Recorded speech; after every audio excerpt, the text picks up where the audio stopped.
Fondé le 23 décembre 1944 par le pape Pie XII, le diocèse d'Edmundston s'étend sur le territoire du Nouveau-Brunswick, de Saint-Quentin à Grand-Sault, en passant par Saint-Basile et Lac-Baker.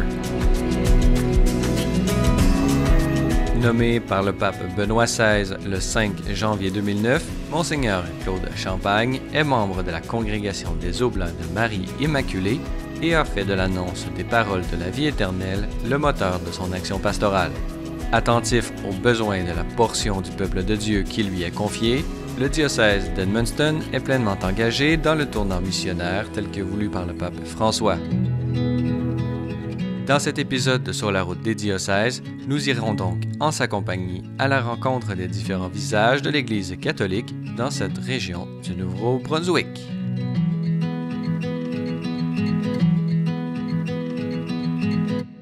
Je suis Claude Champagne et je suis l'évêque d'Edmundston, Nouveau-Brunswick. C'est un diocèse qui est un jeune diocèse. Le diocèse aurait été créé il y a 75 ans l'automne prochain, donc en 1944. Avant qu'un évêque soit nommé, c'était l'an 45, Monseigneur Roy, qui est un franciscain du Québec, qui semble que c'était un grand prédicateur, et a suivi Monseigneur Gagnon, qui venait de Nicolette, qui a été ici un peu plus de 20 ans. Il a participé à Vatican II. Le troisième évêque, c'est un eudiste, Monseigneur Fernand Lacroix, qui avait été le supérieur général des eudistes, qui est donc venu au début des années 70. Alors, Monseigneur Lacroix démissionne autour de 83-84 pour des problèmes de santé. Et c'est Monseigneur Gérard Dionne, originaire d'ici, qui était évêque auxiliaire à Sault-Sainte-Marie, donc il vivait à Sudbury, secteur francophone, qui revient chez lui pour animer la communauté ici. Début 94, le 5e évêque arrive, Monseigneur François Thibodeau. Alors, Monseigneur Thibodeau a travaillé beaucoup la formation des unités pastorales, donc le regroupement des paroisses à cette époque-là. Alors, pour des raisons de santé, il nous quitte, il donne sa démission en 2008 et j'arrive en 2009. J'étais d'abord évêque auxiliaire d'Halifax, Yarmouth. J'ai franchi le cap des 10 ans en mars dernier. Le diocèse comprend, dans le fond, le comté de Madawaska et de Victoria au point de vue civil et l'ouest de la Restigouche. Ça nous donne 5 zones pastorales, 4 zones francophones. Et Victoria, il y a une zone, 8 communautés où les choses se passent en anglais. On dit Edmundston, c'est une ville à 97% francophone. Les gens sont souvent bilingues, mais la vie sociale se passe en français. La vie religieuse ici a été importante, mais c'est-à-dire qu'il nous reste 2 communautés des hospitalières de Saint-Joseph qui ont été parmi les premières dans les 1870. Il y a des filles de la sagesse qui ont été dans l'enseignement et qui ont animé des résidences semblables à l'âge de Jean Vanier. Il y a les filles de Marie-Assomption, qui est une communauté acadienne de Campbellton, qui ont animé un certain nombre d'écoles. Bon, on a eu des frères enseignants déjà, mais ils sont tous... On a encore un eudiste qui est ici et quelques voluntas dei. On a des servantes du Très Saint-Sacrement qui sont ici prônées, qui pour prôner un peu l'adoration eucharistique, la place de l'Eucharistie dans la vie chrétienne.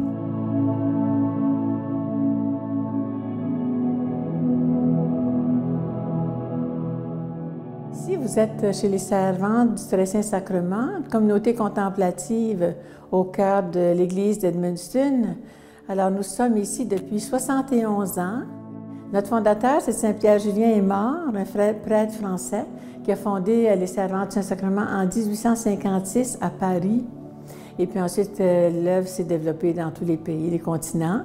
Saint-Pierre-Julien Aymard, bien, on le reconnaît comme un prophète, un grand apôtre de l'Eucharistie. Et c'est ce qu'on présente, une chapelle ouverte tous les jours, parce que les gens peuvent venir prier. Alors, c'est ça, on continue l'œuvre de Saint-Pierre-Julien, qui est l'adoration eucharistique, mais aussi l'apostolat eucharistique. Répandre, faire connaître l'Eucharistie qui appartient à tout le monde, à toute l'Église.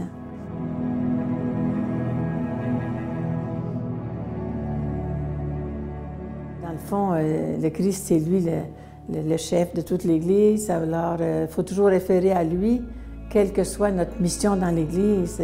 On dirait que dans le temps de Saint-Pierre-Julien, un autre temps avant, peut-être avant le Concile, c'était beaucoup plus développé, c'était beaucoup plus populaire. Mais je pense que de plus en plus dans notre monde, ça revient des petites chapelles d'adoration, hein?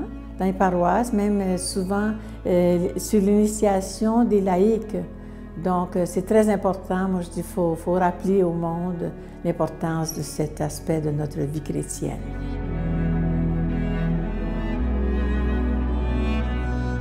On sait que par la prière, on peut être disciple missionnaire aussi.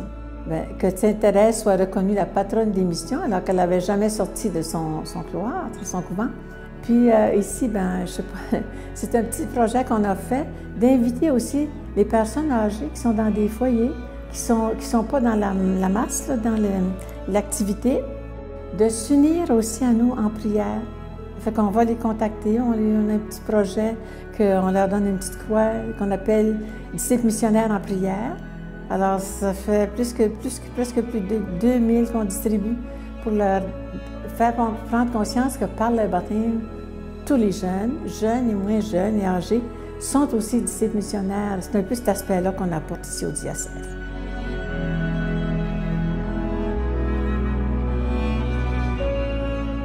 On prie beaucoup pour les prêtres, les vocations, hein?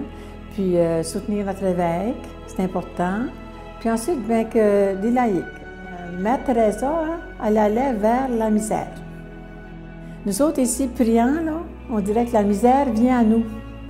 Alors, on a souvent des intentions des gens désespérés, des intentions de prière personnelles que les gens, les familles nous demandent. Ça a toujours été comme ça depuis le début, que les gens appellent, les gens demandent des intentions de prière, priez pour. C'est ça.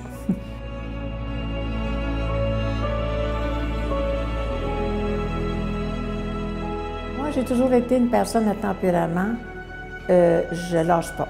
J'ai de l'espoir dans l'avenir, même si apparemment il y a peu de vocations, peu de prêtres et tout ça, puis il y a des difficultés, il y a des problèmes un peu partout, mais moi je dis, le Seigneur est vivant, Jésus-Christ est vivant, c'est lui qui a le vainqueur, on dit des fois c'est lui qui est le capitaine à bord. Donc moi j'ai toujours espoir qu'il y a un renouveau puis une nouvelle, on le dit d'abord, une terre nouvelle, un monde nouveau, un ciel nouveau. Donc j'ai toujours moi cet aspect d'espérance dans l'avenir, quoi qu'il arrive.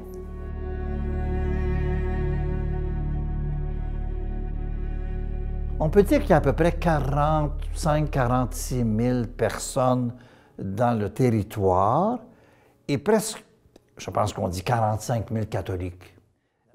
Ce sont des unités pastorales qui regroupent quelques-unes des paroisses où normalement il y a une équipe d'animation pastorale avec un modérateur. On est en train de chercher à passer à ce modèle-là. On parle beaucoup de co-responsabilité, de leadership partagé, mais on réalise qu'on s'en va dans cette direction-là, mais pour des gens, par exemple, qui ont été formés dans un autre modèle d'Église, ça demande une conversion. Alors, il y a des zones où c'est mieux vécu, d'autres zones où on dit, bien, c'est plus difficile d'entrer dans le nouveau modèle. Le pape François nous parle du modèle synodal, et je pense qu'on n'avait pas ce mot-là, mais c'est cette réalité-là qu'on cherche à vivre.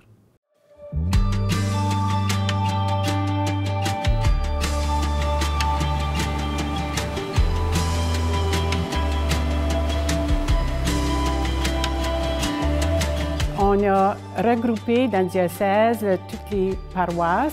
On a d'abord un modérateur, puis un collaborateur qui est notre Père Paul. On est 2 par paroisse, puis ensuite on a nos 2 prêtres. Alors, on est 10 autour de la table pour organiser nos célébrations, comme pour préparer Pâques, puis préparer Noël. On passe du temps pour essayer d'organiser la vie liturgique, là, disons.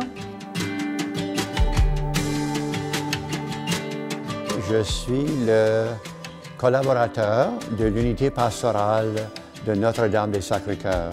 Le rôle du prêtre, premièrement, c'est pour être témoin de la vie de Jésus. Par notre ordination, on est les porteurs des sacrements de l'Église. célébrer l'Eucharistie chaque jour. Le prêtre aussi est responsable pour la vie spirituelle de tous les membres de notre unité pastorale. Alors, on a l'occasion de célébrer dans les 4 églises. On essaye de suivre comme la joie de l'Évangile de notre pape François qui nous dit d'aller en sortie. Bien, on cherche toujours comment aller en sortie, de faire des activités le plus possible pour attirer les gens. Je pense aussi aux messes familiales. On essaye assez souvent d'impliquer les enfants pour faire les lectures, puis faire les offrandes, en tout cas pour essayer d'attirer en même temps les parents.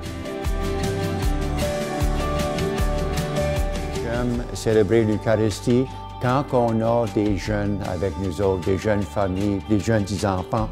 Et aussi les baptêmes, on a plusieurs baptêmes, on a quasiment chaque dimanche. Puis le prêtre ne pourrait pas faire son ministère tout seul. On a besoin des membres de notre paroisse qui sont engagés. Puis je peux dire très fièrement qu'on a beaucoup de monde dans cette unité pastorale qui sont engagés dans tous les programmes. Alors moi, ce qui m'anime, la belle collaboration qu'on a autour de la table, parce qu'à l'unité, on a une belle grande table, qu'on est 10 autour, on a une belle atmosphère. Mon espoir, c'est qu'on peut encourager toutes les personnes de se réunir comme partie de notre unité pastorale. On sait qu'il y a des personnes qui ont quitté dans leur pratique de leur foi et j'espère qu'ils vont revenir un peu à fois. Puis on les touche quand on les voit pour les funérailles. Les personnes qui ne viennent pas à messe trop souvent, mais c'est dans ces occasions-là qu'on peut les toucher de quelque chose. Je demande à Dieu, qu'est-ce que vous voulez que je dise? Ça va toucher une telle personne ou une famille. Puis je suis très encouragé que les personnes viennent à la messe. C'est tellement beau.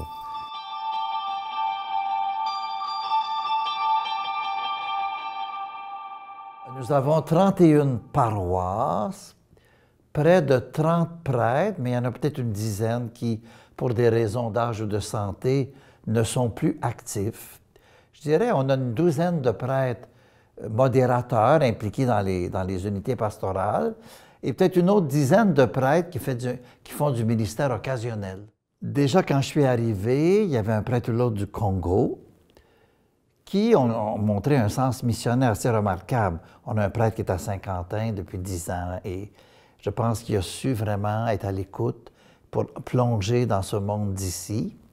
On a un second prêtre du Congo qui vient de nous arriver il y a 1 an. 2 viennent d'arriver tout récemment. Ils sont encore avec moi ici au centre diocésain. Ils auront une obédience très bientôt, mais pour nous, c'est important qu'ils soient d'abord initiés par un pasteur d'expérience de chez nous.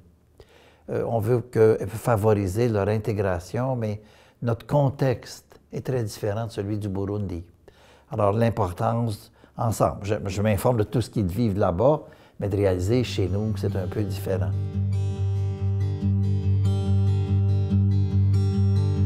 Moi, je viens de la République démocratique du Congo, spécialement de l'ouest du pays, Boma, diocèse de Boma. Et de là, j'ai travaillé au Congo pendant 11 années.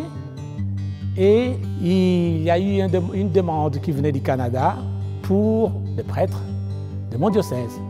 Et voilà, j'ai débarqué donc à Yarmouth, en Nouvelle-Écosse, au mois de juillet, le 9 juillet 2000. Et c'est là que j'ai commencé mon ministère pastoral au Canada. Et alors, en 2008, en mois d'août 2008, je suis arrivé au diocèse d'Edmundston. Aujourd'hui, donc, c'est ma 10e année à Saint-Quentin. Et je suis heureux.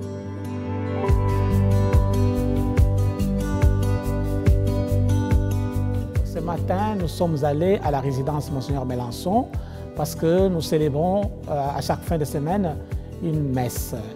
Et avant la messe, j'aime bien faire le tour des chambres pour visiter ceux et celles qui ne peuvent pas être avec nous à la célébration. Je passe pour leur dire bonjour, je passe pour leur faire une bénédiction, je passe pour parler avec eux. Et seulement lorsque j'ai fini de faire la visite des chambres, je reviens pour continuer de prier les chapelets avec les résidents et les résidentes. Dans la suite, on commence la messe à 11 h. Aussitôt la messe finie, j'aime aussi passer, saluer, dire un petit bonjour, au revoir à tous les résidents et les résidentes qui sont là pour célébrer avec nous. Et l'accompagnement, les gens en ont besoin, les gens qui ont des souffrances, ils ont besoin de cet accompagnement. Le fait que je suis présent, je suis proche d'eux, eh bien, même si, comme je l'ai dit déjà, même si ces gens ne seront pas présents le dimanche, mais ils ont besoin de cet accompagnement. D'abord, s'il s'agit d'un accompagnement humain. En plus, il y a la présence du pasteur qui est là pour un confort spirituel.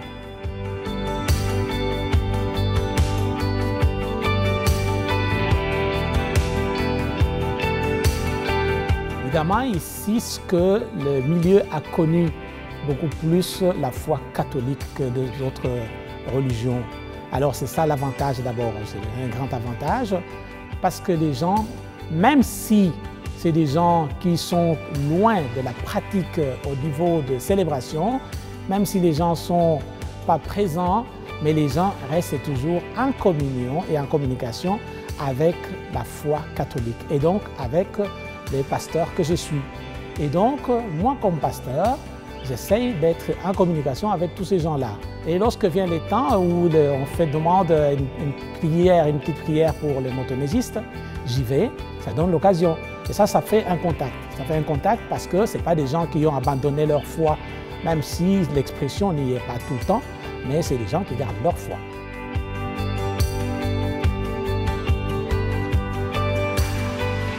Et d'abord l'histoire de l'Église, il faut d'abord la connaître avant de dire quoi que ce soit. Et dans l'histoire de l'Église, nous remarquons que ce n'est pas nouveau. Il y a eu des moments beaucoup plus coriaces que ce que l'on vit maintenant. Et deuxièmement, avec cela, il faut s'y mettre. Il faut essayer de continuer et de vivre avec ce que l'on a comme matière maintenant. Et donc, moi, je vois cela comme étant un moment. Et avec ce moment, continuons, car le Seigneur disait, je serai avec vous tous les jours jusqu'à la fin des temps. Et donc, si on a foi à cette parole-là, nous pensons qu'il sera toujours là, dans toutes les circonstances. Que ce soit ce moment historique où l'on connaît ce que l'on connaît, que ce soit d'autres moments historiques, il l'a dit et je crois à cette parole.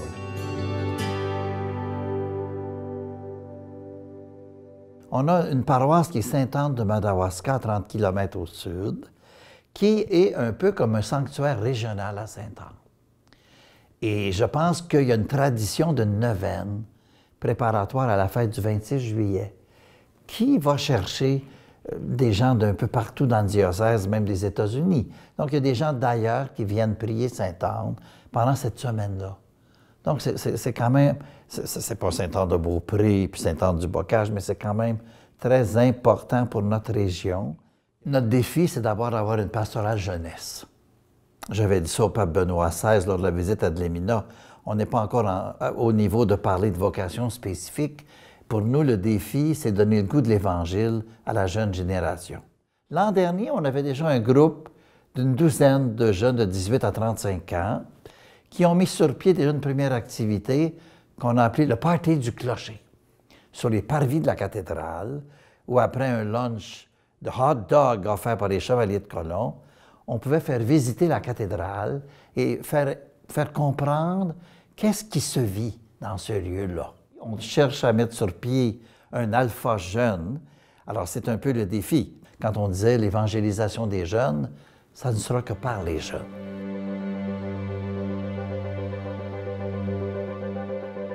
Je suis séminariste ici dans le diocèse d'Edmundston. Je travaille avec les jeunes adultes ici au diocèse. Je crois que ce qui m'a apporté au séminaire, c'est pas mal la rencontre du Christ, comme on dit à tous les fois, là, mais c'est vraiment ça, c'est le Christ que je crois qui m'a appelé.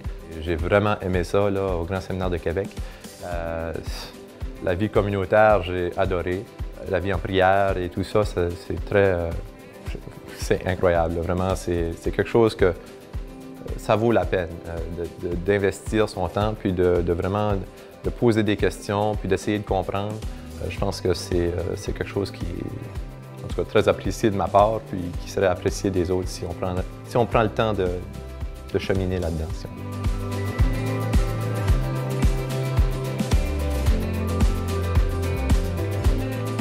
Alors cet été, moi je travaille avec les jeunes adultes, alors spécifiquement entre 18 et 35 ans, justement essayer de remplir les besoins de cette jeunesse-là dans l'Église. Ici, les gens à Edmundston, moi je crois, ont soif de la spiritualité. C'est des jeunes qui savent, mais pas trop, puis n'osent pas parler. Je crois qu'il faut que les jeunes comprennent. Aujourd'hui, je trouve que les jeunes aiment beaucoup comprendre et c'est important qu'on comprenne. Alors, je pense qu'un retour déjà un peu au fondement de la chose, puis de savoir pourquoi on est là, qu'est-ce qu'on fait là, qu'est-ce qui se passe en messe. Puis que ça grouille, qu'on n'ait pas peur de brasser un peu. Puis je pense qu'en ayant ça, ça serait un bon mélange d'éléments qui pourraient rapporter peut-être des jeunes à l'Église.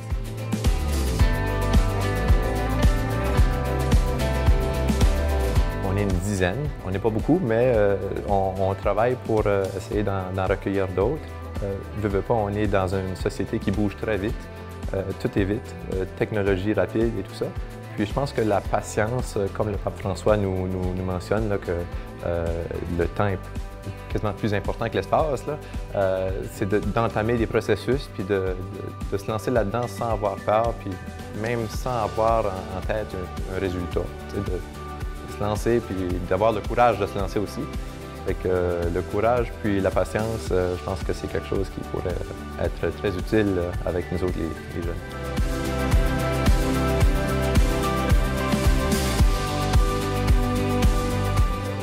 Déjà, ils font très bien.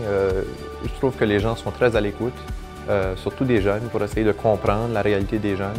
Il faut juste continuer à essayer de comprendre. Il faut avoir la patience un peu, puis le courage de laisser place aux jeunes aussi, d'essayer, de tenter des choses, même si ça ne fonctionne pas, au moins on a essayé. J'aime ça avoir des plans, là, essayer de voir des choses en grand, mais je pense qu'on a la capacité entre jeunes adultes de brasser les choses, puis d'apporter nos opinions, puis de ne pas avoir peur de donner nos idées, puis notre vision de l'Église ici à Edmundston. Puis je crois que le plus que le temps va avancer, plus qu'on va vraiment commencer à voir ça. Un autre projet que je mets en place présentement, c'est un genre de congrès jeunesse qu'on essaie de brasser ça. Donc les jeunes auraient justement une voix à apporter ici à l'Église d'Edmundston. Puis je pense que c'est un élément important à la vie de l'Église.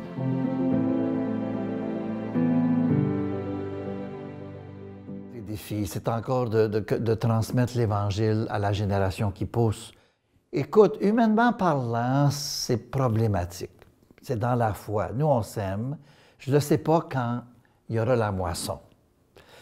Là-dessus, on vit un peu ce que vit Québec. On s'aime, on est des témoins de la bonne nouvelle, on espère qu'il y en aura toujours et qu'un jour, le climat va peut-être changer et sera peut-être plus accueillant. Mais pour nous, c'est important qu'il y ait des vrais témoins. Et c'est ce qu'on cherche à être ici. Il faut penser que je viens du monde de la mission.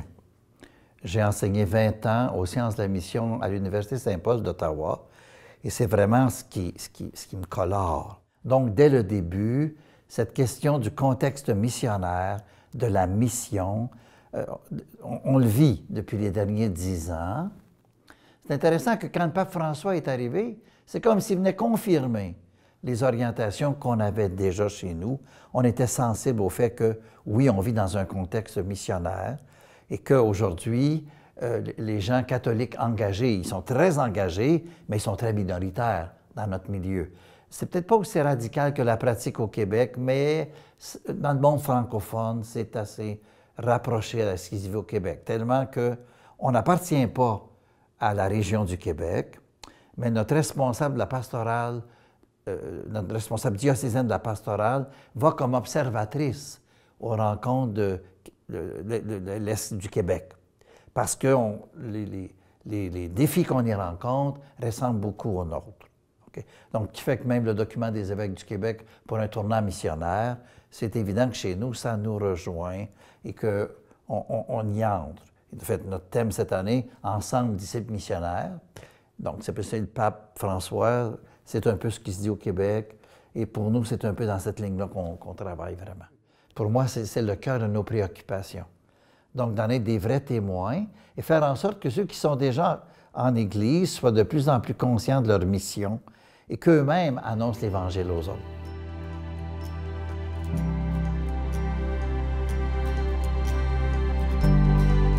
Comme vous avez pu le constater dans cette émission, l'Église du diocèse d'Edmundston rayonne de par sa foi en la présence réelle du Christ dans l'Eucharistie, par son espérance qui lui fait voir dans les générations montantes un signe de la présence indéfectible de l'Esprit, par son ouverture et son accueil envers les prêtres venus d'ailleurs, et par sa charité qui lui permet d'être présent à toute personne cherchant le réconfort promis par le Seigneur.